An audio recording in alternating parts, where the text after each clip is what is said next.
Hello friends, welcome in target nursing academy Jaipur.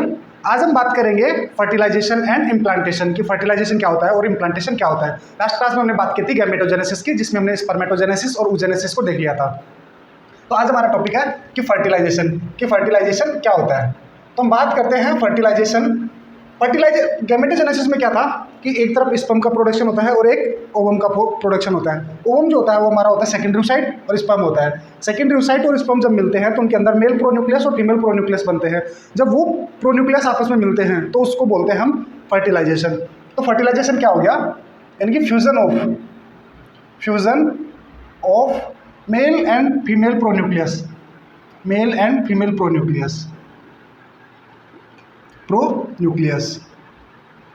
पहले क्या होता है कि जैसे ही हमारा स्पर्म आता है और वो सेकेंडरी oocyte से मिलता है, जो कि हमारी ओव्यूलेशन के दौरान रिलीज होती है।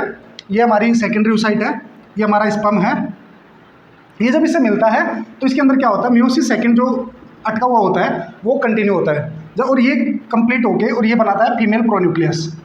सेकेंडरी oocyte फीमेल प्रोन्यूक्लियस बनाती है और ये ओवम का जो नेक पार्ट होता है, इसके अंदर जो जेनेटिक मटेरियल होता है वो इसके अंदर जाके बनाता है मेल प्रोन्यूक्लियस। तो ये दोनों जब आप बाद में आपस में मिलते हैं, ये इधर बनता है फीमेल प्रोन्यूक्लियस, एक बनता है मेल प्रोन्यूक्लियस। ये मिलकर बनाते हैं हमारा zygote. Fusion of male and female pronucleus and formation of zygote. और किसका फॉर्मेशन होता है, हमारा जाइगोट का फॉर्मेशन होता है। ये जाइगोट क्या होती है, जब हमारा मेल प्रोन्यूक्लियस और फीमेल प्रोन्यूक्लियस आपस में फ्यूज होते हैं या मिलते हैं तो उनसे जो प्रोडक्ट बनता है वो हमारा होता है जाइगोट। That one zygote. अब हम बात करते हैं कि जाइगोट क्या है। ये जाइगोट जो है वो क्या है, सिंगल सेल स्ट्रक्चर। इसमें क्या होता है, हमारा जो स्पर्म होता है उसके अंदर भी 23 एन होते हैं और ओवम के अंदर भी 23 एन होते हैं, जबकि एक सिंगल सेल के अंदर कितना होता है हमारा 46। तो ये क्या होता है, हमारा जो सिंगल सेल के अंदर जो क्रोमोसोम्स होते हैं वो कितने होते हैं 46, जबकि स्पर्म के अंदर 23 और ओवम के अंदर भी 23। तो ये मिलके हमारी क्या करते हैं, एक सिंगल सेल स्ट्रक्चर फॉर्म करते हैं और वो हमारी होती है जाइगोट। और ये जो जाइगोट होता है हमारा फर्टिलाइजेशन, या बोले कि जाइगोट कहाँ पे बनता है, तो इसकी जो साइट होती है वो साइट होती है हमारी एम्पुला ऑफ फैलोपियन ट्यूब।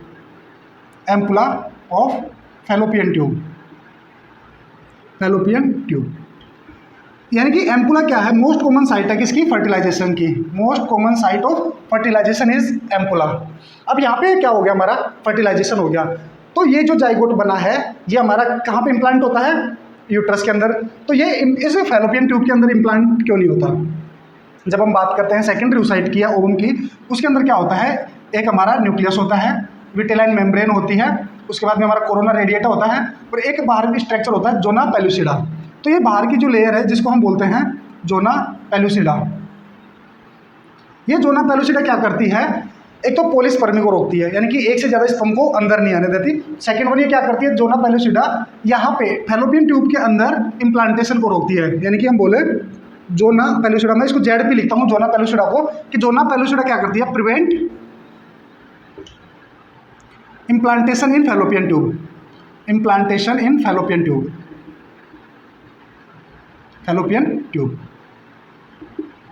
यानी कि ये क्या करेगी जोना पेलुसिडा, ये इस इम्प्लांटेशन को रोकती है किसके अंदर, फैलोपियन ट्यूब के अंदर। ये जो जोना पेलुसिडा बाहर की लेयर जो होती है ये क्या करती है, इस इम्प्लांटेशन को फैलोपियन ट्यूब के अंदर रोकती है। दूसरा ये पोलिस्पर्मी को रोकती है। एक तो इम्प्लांटेशन को रोकेगी, दूसरा ये पोलिस्पर्मी को रोकेगी। इसके अंदर जोना रिएक्शन होती है, वो जोना रिएक्शन क्या करती है, एक तो पोलिस्पर्मी को रोकती है, दूसरा सेकंड वन ये इम्प्लांटेशन को रोकती है। अब हमारा हो गया कि फर्टिलाइजेशन ये होगा। अब फर्टिलाइजेशन में क्या होता है, सेल डिवाइड्स होती है। तो सेल डिवीजन जब होता है तो उनको बहुत सारा न्यूट्रिशन चाहिए होता है। यानी कि जब सेल डिवाइड करती है तो उनको न्यूट्रिशन चाहिए होता है। वो न्यूट्रिशन कहाँ से मिलता है उनको, तो nutrition provide by secretory cell of fallopian tube. यानी फैलोपियन ट्यूब की कौन सी सेल, सिक्रेटरी सेल्स होती हैं, वो क्या करती हैं, इस जाइगोट को सेल डिवीजन के लिए जो न्यूट्रिशन चाहिए होता है वो प्रोवाइड करवाती है। हमारे क्या होता है, फैलोपियन ट्यूब के अंदर दो टाइप की सेल होती है, एक होती है सिक्रेटरी सेल, एक होती है पैक सेल। ये मोस्ट कॉमन कैरेक्टरिस्टिक्स फीचर होती है किसका, हमारी फैलोपियन ट्यूब का, अगर पैक सेल होती हैं वो हमारी फैलोपियन ट्यूब को डिफ्रेंशिएट करती है कि ये हमारी क्या है, फैलोपियन ट्यूब है। दूसरी होती है सिक्रेटरी सेल्स। ये सिक्रेटरी सेल्स क्या करती है, हमारा इसको नरिशमेंट प्रोवाइड करवाती है, किसको, जाइगोट को। जो हमारा डिवाइडिंग जाइगोट जो होता है उसको नरिशमेंट कौन देता है, सिक्रेटरी सेल्स। अब हम बात करते हैं जो हमारा जाइगोट था, ये जो जाइगोट है, ये जाइगोट कितने दिन तक रहता है, 3 दिन तक। कहाँ पे रहता है, फैलोपियन ट्यूब के अंदर। और किस में कन्वर्ट हो जाता है, वहाँ पे एक 16 सेल स्ट्रक्चर के अंदर कन्वर्ट हो जाएगा। 16 सेल स्ट्रक्चर के अंदर कन्वर्ट हो जाता है। इस 16 सेल स्ट्रक्चर को हम क्या बोलते हैं, इसको हम बोलते हैं मोरूला। ये मोरूला चौथे दिन क्या करता है, हमारी यूट्राइन कैविटी के अंदर आ जाता है और वहाँ पे आके ये क्या करता है, इम्प्लांटेशन को लीड करता है। तो हम बात कर रहे थे कि हमारा क्या बन गया, 16 सेल स्ट्रक्चर बन गई। और ये कौन से दिन बन जाती है, हमारी 3rd डे, यानी कि तीसरे दिन हमारा क्या बन जाता है, मोरूला बन जाता है। ये मोरूला जो होता है हमारा, ये कैसा किस शेप का होता है, हमारा मलबेरी शेप का, यानी सहतूत जो होता है, मलबेरी शेप का। हमारा मलबेरी शेप की स्ट्रक्चर जो बनती है वो कौन से दिन बनती है, 3rd डे बनती है और उसको हम क्या बोलते हैं, मोरूला बोलते हैं। और वो कैसी होती है, 16 सेल स्ट्रक्चर होती है, यानी कि सेल डिवाइड करती है। पहले बनता है जाइगोट। जाइगोट होता है यूनिसेलुलर, यूनिसेलुलर। इससे बनता हमारा 2 सेल स्ट्रक्चर, 2 से 4 सेल बनेंगे, 4 से 8 सेल बनेंगे और 8 से 16 सेल स्ट्रक्चर बनेंगे। ये जो 16 सेल स्ट्रक्चर होती है इसको बनने में 3 दिन लगते हैं, यानी कि डे 1 पे जाइगोट होता है और डे 3rd पे क्या होगा, हमारा मोरूला या 16 सेल स्ट्रक्चर जो होती है वो हमारी फॉर्म होती है। तो 1st डे पे क्या होगा, डे 1 पे हमारा जाइगोट फॉर्मेशन होगा। डे 2 पे हमारी क्या होगी, 2 to 8 सेल स्ट्रक्चर का फॉर्मेशन होगा, ये होगा हमारा डे 2। 3rd वन हमारा था 16 सेल, ये हमारा होगा डे 3, यानी कि 3rd डे पे क्या बन गया, हमारा मोरूला बन गया। अब हम बात करें कि डे 4 पे क्या होता है, तो डे 4 पे ये मोरूला जो होता है हमारा किसके अंदर आ जाता है, यूट्राइन कैविटी के अंदर। यूट्राइन कैविटी के अंदर जैसे ही ये आता है तो इसके अंदर क्या होता है, मोरूला के अंदर फ्लूइड एंटर करना शुरू करता है। जैसे ही इसके अंदर फ्लूइड एंटर करना शुरू करेगा तो इसके बाहर की जो लेयर थी, जो जोना पेलुसिडा थी, वो क्या होगी, डिसअपियर हो जाएगी, जिसको हम बोलते हैं जोना हैचिंग। और ये कब होता है, हमारा डे 4 पे। उसके बाद में क्या होगा, डे 5 से हमारा क्या स्टार्ट हो जाता है, इम्प्लांटेशन स्टार्ट हो जाता है।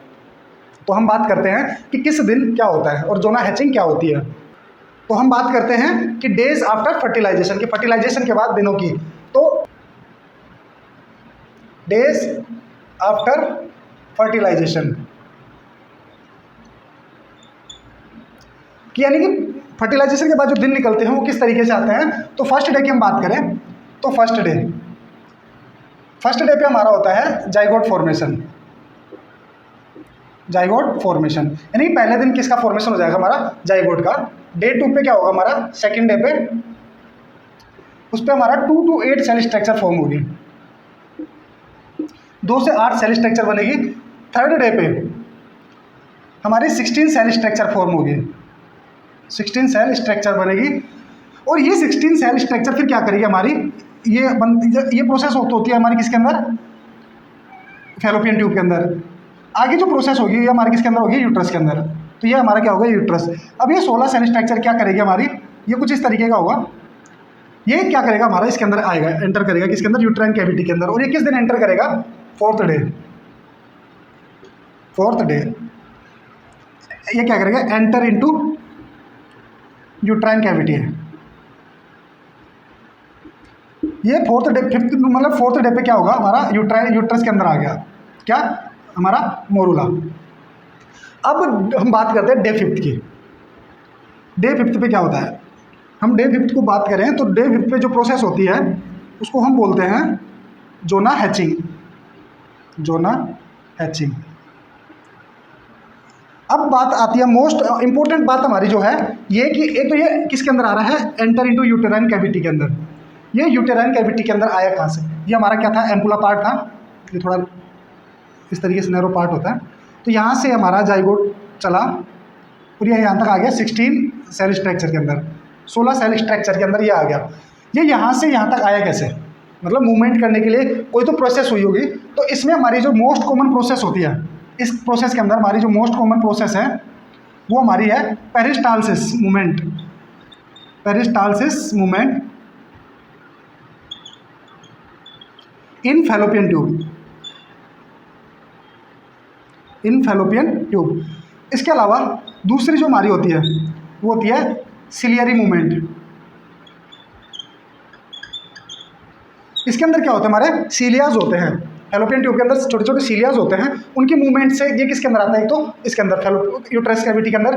फर्स्ट वन जो इंपॉर्टेंट हमारा वो हमारी पेरिस्टाल्टिक मूवमेंट, यानी कि हमारा पेरिस्टाल्टिक मूवमेंट जो है वो क्या है, मोस्ट कॉमन प्रोसेस है, मूवमेंट है जो किसके अंदर होती है, फैलोपियन ट्यूब के, जिसकी वजह से हमारा जाइगोट या मोरूला किसके अंदर आता है, यूट्रस कैविटी के अंदर आता है।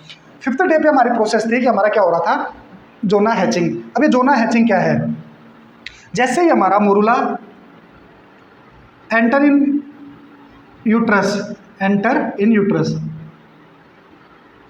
जैसे यूट्रस के अंदर ये एंटर करेगा, इसके अंदर क्या होगा, फ्लूइड एंटर होगा, फ्लूइड एंटर। अब इसके अंदर जैसे फ्लूइड एंटर हुआ तो इसकी जो बाहर की लेयर थी, ये बाहर हमारी क्या थी, जोना पेलुसिडा, ये जोना पेलुसिडा क्या हो गया, अब हमारी डिसअपियर हो जाएगी, जोना पेलुसिडा,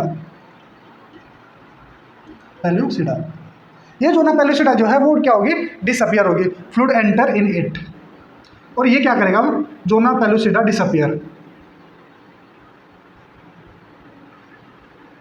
डिसअपियर। और ये जो डिसअपियरेंस है, ये जो डिसअपियरेंस है या फिर जो जोना पेलुसिडा जो गायब हो रही है, इसको हम क्या बोलते हैं, जोना हैचिंग बोलते हैं। और ये किस दिन होता है, हमारा 5th डे। कोई पूछे कि 5th डे पे हमारी जो जोना हैचिंग होती है वो किस डे पे होती है, तो हमारा 5th डे पे।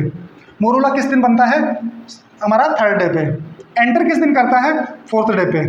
तो ये सारे क्या है, हमारे कॉम्पिटिटिव एग्जाम्स के क्वेश्चन है कि 3rd डे पे हमारा मोरूला फॉर्म होता है, 4th डे पे ये एंटर करता है, और 5th डे पे हमारी क्या होती है, जोना हैचिंग होती है। जोना हैचिंग का मतलब क्या है कि हमारी जोना पेलुसिडा का गायब होना। और ये क्यों गायब होती है, क्योंकि अगर जोना पेलुसिडा गायब नहीं हो तो क्या होगा, ये हमारा क्या इम्प्लांट ही नहीं कर पाएगा। और हम बात करें 6th डे की, 6th डे की, तो 6th डे पे हमारा क्या होता है, इम्प्लांटेशन होता है। हमारा क्या होगा, इम्प्लांटेशन। तो यहाँ तक था हमारा फर्टिलाइजेशन के बारे में कि फर्टिलाइजेशन कहाँ पे होता है, हमारा फैलोपियन ट्यूब के अंदर, एम्पुला के अंदर। और होता क्या है, जब हमारा मेल और फीमेल प्रोन्यूक्लियस आपस में मिलते हैं और तो उनसे क्या होता है, जाइगोट का फॉर्मेशन होता है, और उसी को हम क्या कहते हैं, फर्टिलाइजेशन कहते हैं। उसके बाद में आता है कि वहाँ उनको न्यूट्रिशन कौन प्रोवाइड करवाता है, हमारी सिक्रेटरी सेल्स। 1st डे पे जाइगोट होता है, 3rd डे पे मोरूला बनता है, और 5th डे पे हमारा जोना हैचिंग होती है, 6th डे पे हमारा क्या स्टार्ट होता है, इम्प्लांटेशन स्टार्ट होता है।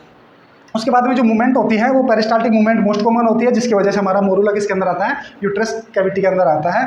और ये थे हमारे कि एक पर डे या एक दिन में क्या होता है, 2 दिन में क्या होता है, तीसरे दिन क्या होता है, ये सारी प्रोसेस जो होती है वो किसके बाद में होती है, आफ्टर ओव्यूलेशन। तो यानी कि ये कौन से दिन हो गए हमारी, 1st डे कौन सा हो गया, 15वें दिन, ये 16वें दिन, ये 17वें दिन, ये 18वें दिन, ये 19वें दिन, और हमारा इम्प्लांटेशन कब से शुरू होता है, 20वें दिन से। तो याद रखना, वो डेज में भी पूछ सकता है कि आफ्टर ओव्यूलेशन कितने कौन से दिन, या पूरे कंप्लीट साइकिल के डेज भी पूछ सकता है कि साइकिल के किस दिन हमारा इम्प्लांटेशन होता है। तो हम बोलेंगे 20 डे पे, यानी कि हमारी जब मेंस्ट्रुअल साइकिल का 20वां दिन होता है तब उस दिन क्या होता है, हमारा इम्प्लांटेशन होता है। नेक्स्ट वन हम बात करते हैं इम्प्लांटेशन की, कि इम्प्लांटेशन क्या होता है।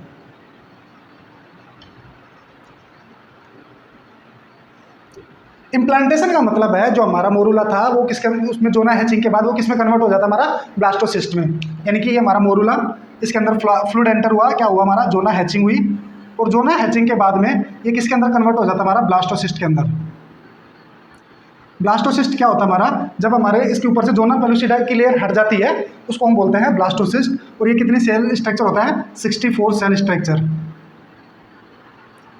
यानी कि तो हम बात करें कि हमारा इम्प्लांटेशन जो होता है, इम्प्लांटेशन में कौन पार्टिसिपेट करता है, हमारा ब्लास्टोसिस्ट। यानी कि ब्लास्टोसिस्ट हेल्प करता है किसके अंदर, इम्प्लांटेशन के अंदर। तो हम बात करते हैं इम्प्लांटेशन की, तो ये कब स्टार्ट होता है, एक तो बिगिन 6th डे, यानी कि 6ठे दिन से शुरू होता है। और किस टाइप का इम्प्लांटेशन होता है हमारे ह्यूमंस के अंदर, वो हमारा होता है इंटरस्टिशियल इम्प्लांटेशन, इंटरस्टिशियल इम्प्लांटेशन।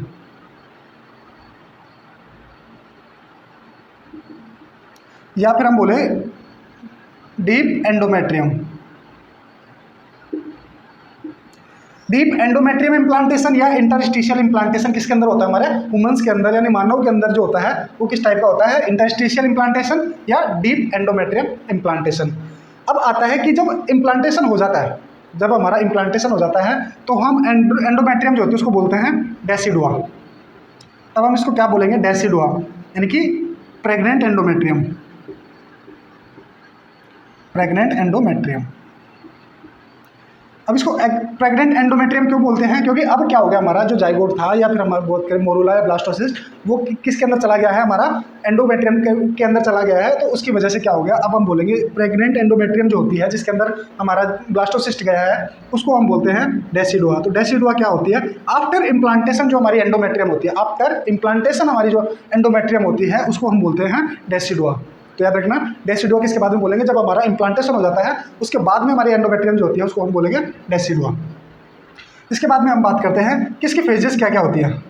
हम फेजेस की बात करें कि फेजेस ऑफ इम्प्लांटेशन,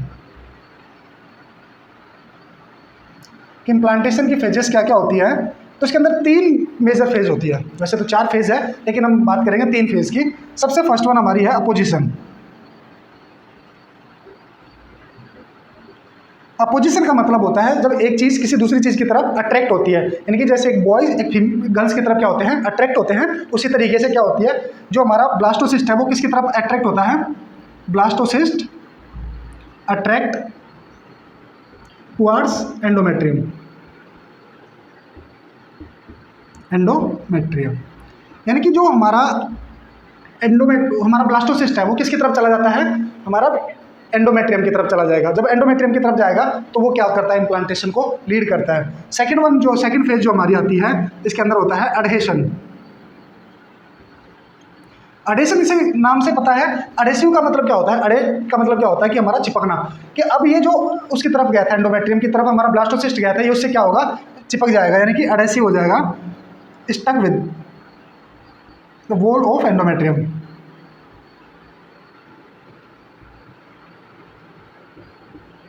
अब ये क्या होगा, हमारी एंडोमेट्रियम वॉल जो है उसके साथ क्या होगा, चिपक जाएगा।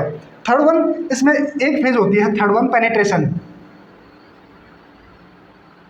पेनिट्रेशन का मतलब होता है कि वो अंदर जाने की प्रोसेस जो होती है उसको हम बोलते हैं पेनिट्रेट कर रहा है। कि पेनिट्रेट का मतलब है कि जो अंदर घुसने की जो प्रोसेस है उसको बोलते हैं पेनिट्रेशन, यानी इनसाइड मूवमेंट को। जो हमारे अंदर जाने की जो मूवमेंट है उसको बोलते हैं पेनिट्रेशन। और फोर्थ वन हमारा जो है इम्प्लांटेशन।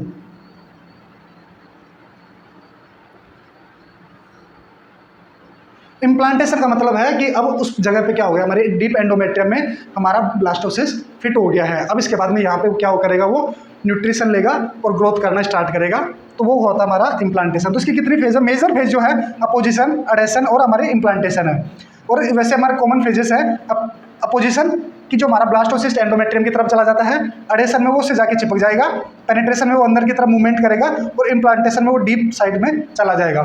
जब हमारा ब्लास्टोसिस्ट अंदर मूव कर रहा होता है तो उसकी मूवमेंट को लिमिट कौन करता है, ये ऐसा तो नहीं होगा कि वो जो ब्लास्टोसिस्ट है वो हमारा अंदर चला जाए या बहुत अंदर तक चला जाए, तो ऐसा नहीं होगा। तो उससे प्रिवेंट कौन करता है, तो उससे प्रिवेंट करने के लिए हमारे पास एक लेयर होती है, हमारे पास एक लेयर है जिसको हम बोलते हैं निटाबुच लेयर। ये लेयर क्या करती है, हमारी जो हमारी पेनिट्रेशन होता है, जो हमारा पेनिट्रेट कर रहा था ब्लास्टोसिस्ट, उसको क्या करती है, लिमिट करती है, यानी कि लिमिट पेनिट्रेशन ऑफ ब्लास्टोसिस्ट।